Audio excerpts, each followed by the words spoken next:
Bayangkan untuk memahami untuk berijtihad satu hukum ada syarat ijtihad, Pak. Paling tidak dia harus hafal 30 juz, 114 surah, 6230 sekian ayat. Selesai? Belum. Dia harus tahu asbabun nuzul dari ayat tersebut. Selesai? Belum. Dia harus mengkhatamkan minimalnya 3 tafsir Al-Quran yang masyhur, tafsir Jalalain, tafsir Ibnu Katsir maupun tafsir Tabari. Silakan. Selesai? Belum. Dia harus belajar asbabun nuzul. Untuk tahu asbabun nuzul berarti harus belajar hadis. Untuk tahu kedudukan hadis kan harus belajar mustalahul hadis. Untuk tahu mustalahul hadis ya tentu harus belajar asbabul wurud. Untuk tahu asbabul wurud ya harus belajar fikih. Untuk tahu fikih ya ngaji sama ulama-ulama yang ada sekarang. Jangan ngajinya sama Mbah Google.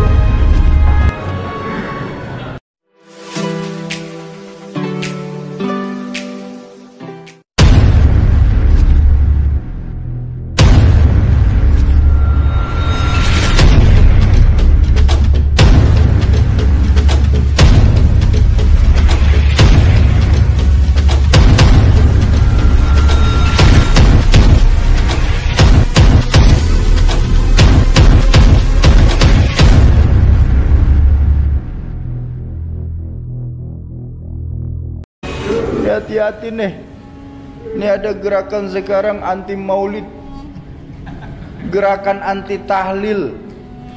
Bahkan teman-teman saya itu, saudara-saudara kita, Pak, pernah nanya sama saya, Sauki, apa? Memangnya roh dibacain Fatihah pahalanya nyampe? Saya bilang nyampe, Pak. Apa dalilnya? Nggak usah pakai dalil, Pak, nanti kita jadi perang dalil. Kalau Bapak nggak percaya, Bapak mati aja duluan sih. Ntar saya kirimin Fatihah. Kalau nggak nyampe balik lagi kasih tahu.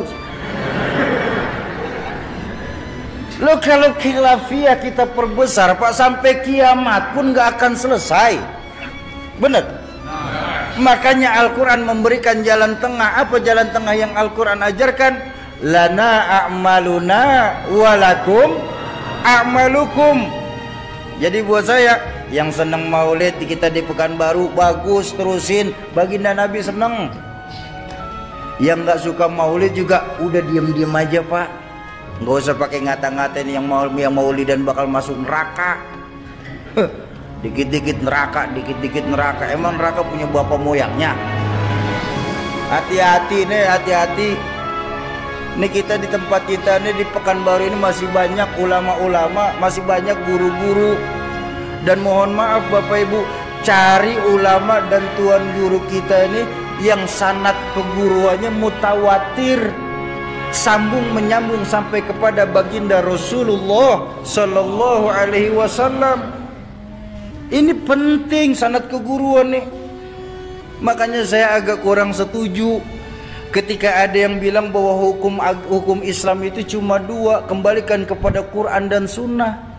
Buat saya orang bodoh ini, Bapak Ibu saya sekalian, buat saya orang bodoh ini, kalau kita mengambil hukum dari Quran dan Sunnah,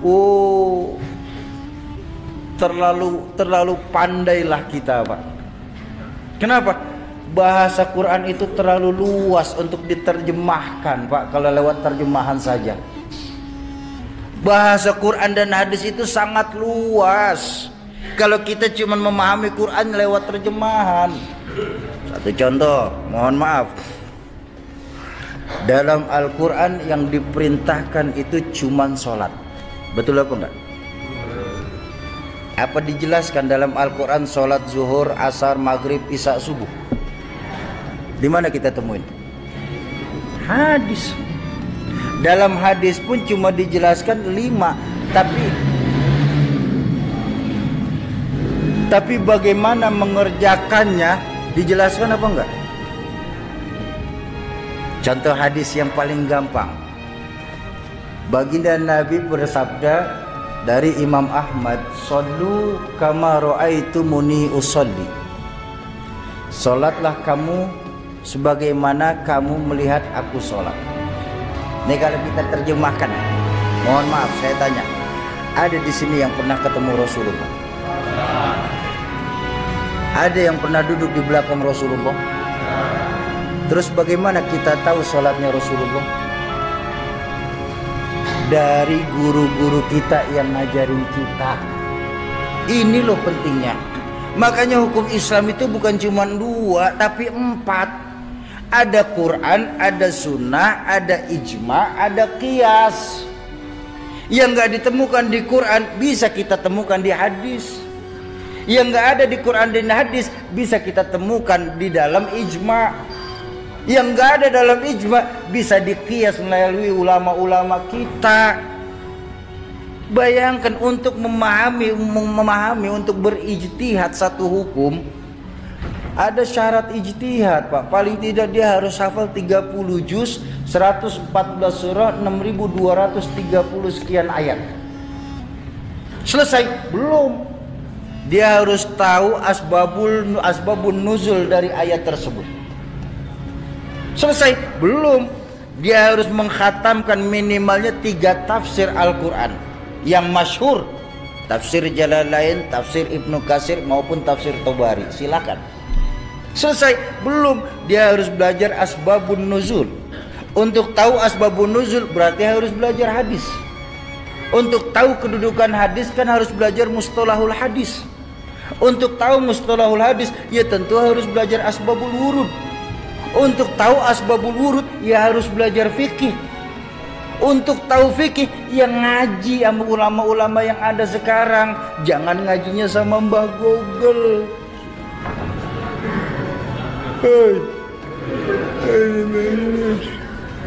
Hati-hati. Enggak semua bid'ah itu jelek. Enggak semua yang tidak dilakukan Rasulullah itu jelek. La kullu bid'atin dhalalah. Ada bid'ah, enggak semua bid'ah itu jelek. Ada bid'ah hasanah. Contoh Quran yang lagi kita baca sekarang ini, Pak, itu bid'ah, Pak. Benar nggak? Di zaman Rasulullah tidak pernah membuat mushaf.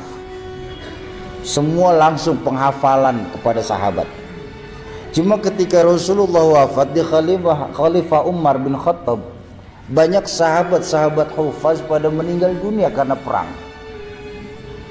Sebagai khalifah, Sayyidina Umar ini berpikir, nih kalau kayak begini Quran akan hilang karena banyak sahabat hufaz yang wafat. Lalu dibikinlah satu ide untuk memushafkan Al-Quran. Bahkan Sayyidina Umar sendiri berkata, hadza bid'atul hasanah.